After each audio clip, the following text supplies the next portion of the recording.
শিশুশ্রম নিষিদ্ধ হলেও তা মানা হচ্ছে না মাগুরায়, উল্টো তা দিন দিন বেড়েই চলেছে। প্রতিরোধে কার্যকর কোনো পদক্ষেপ নেননি সংশ্লিষ্টরা, তাই দারিদ্র্যের কারণে অল্প বয়সে কারখানায় ঝুঁকিপূর্ণ কাজে নামতে হচ্ছে শিশুদের।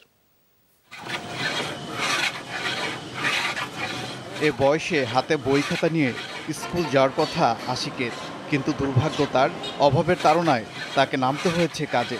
বাড়িতে মা বাবা আছে, ভাই আছে, বোন আছে। মাসিক শেষে আমি টাকা পাই, সে টাকা বাড়িতে পাঠাই। আশিকের মতো পোড়া কপাল মাগুরার অনেক শিশু, যে বয়সে তাদের দুরন্তপনায় মেতে থাকার কথা, সে সময় কাজে নামতে হয়েছে। 5 পাস করে এখানে এসেছি।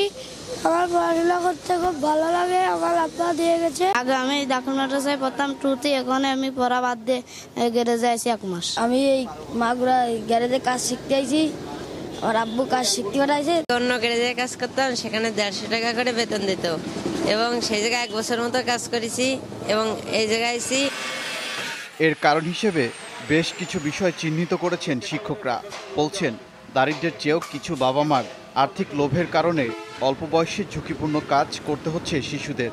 অভিভাবকদের টাকার প্রতি খুব লোভ, তারা এই ছেলে মেয়েদের স্কুলে না পাঠাইয়ে তারা মিল কারখানায় ইত্যাদি গ্যারেজে তারা পাঠাচ্ছে। এসব বাচ্চাদেরকে আমরা স্কুল কামিং করার জন্য আমরা অনেক সময় প্রতিনিয়ত আমরা হোম ভিজিটে যাই। হোম ভিজিট করার পরে ওই বাসায় গেলে যে যাবে, আজ যাবে না কাল যাবে, 2 দিন পর আমরা আবার যাই। মাগুরায় দিন দিন শিশু শ্রমিকের সংখ্যা বাড়লেও তা প্রতিরোধে নেওয়া হয়নি কোনো পদক্ষেপ। বছরের প্রথম দিনেই আজকে শিক্ষার জন্য বইয়ের ব্যবস্থা করছে, আজকে উপবৃত্তির ব্যবস্থা করছে, এমনকি প্রাইমারি স্কুলগুলোতে মিড ডে মিলের ব্যবস্থাও আছে।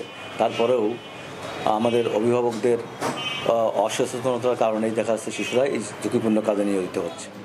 শ্রম আইন অনুযায়ী শ্রমিকের বয়স কোনোভাবেই 14-র নিচে হওয়া যাবে না, আর 18 বছরের কম বয়সী শিশুদের ঝুঁকিপূর্ণ কাজে নিয়োগ নিষিদ্ধ করা হয়েছে শিশু সনদে। ওবায়দুর রহমান, যমুনা নিউজ।